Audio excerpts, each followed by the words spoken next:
front tonight, and good to see both of you. I appreciate your taking the time. Let me just ask you, first of all, I know you all have talked about how you are sure there's no way this could have been self-defense when you witnessed what happened between Trayvon and George Zimmerman. What makes you so sure that's the only way to see it? I guess basically from what we heard and what we saw. When we were in the kitchen making coffee, Selma was closer to the window. The window was open, the blinds were pulled, and we heard a whining, not like a crying boo-hoo, but like a whining, someone in distress, and then the gunshot. When we looked out the window, we couldn't see anything. It was a little dark. We ran out the sliding glass door, and within seconds we were out there. And Zimmerman, she was out first. Zimmerman was standing over the body with basically straddling the body with his hands on Trayvon's back. And it didn't seem to me that he was trying to help him in any way. It didn't seem to me, I didn't hear any struggle prior to the gunshot, and I feel like it was Trayvon Martin that was crying out, because the minute that the gunshot went off, the whining stopped. Let me ask you, Selma, about something that police revealed today. They said George Zimmerman said he was walking back to his car when Trayvon Martin came up behind him. He punched him in the face. He slammed his head against the sidewalk several times, and he was battered and bruised. Multiple witnesses also seem to corroborate that version of events. Is it possible that that happened before you saw what you saw? Well, I don't have an idea, but because by the time that I saw the Zimmerman, it was just when he was over the kid body, and at that time it was so dark, so I cannot tell you exactly if he was bruising, bleeding, or any other detail.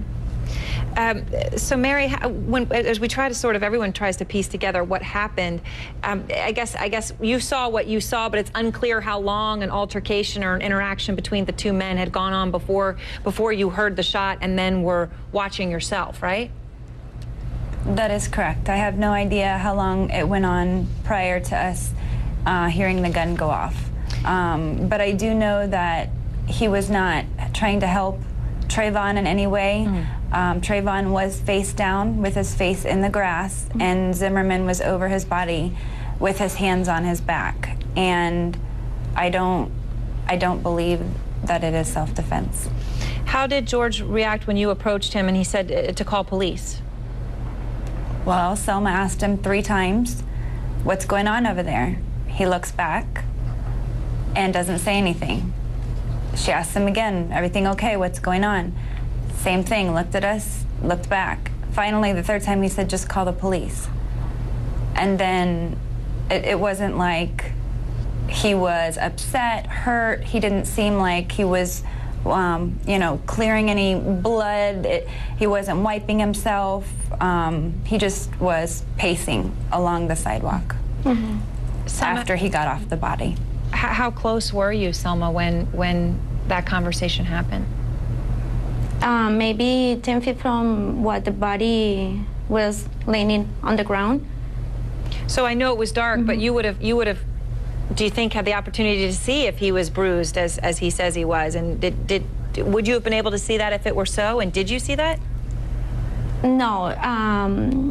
As what I say, I mean, that night it was a night. It was too dark. And the back of our houses, there is not much light over there. So no, I just can see the bodies, the movements, but other than that, no. Mary, have you had a chance to talk to any of the other witnesses? I have not. And go ahead. Well, I did speak with the boy, the 14-year-old boy that I think has been interviewed quite a few times, that was walking his dog and saw the fight. Very short conversation.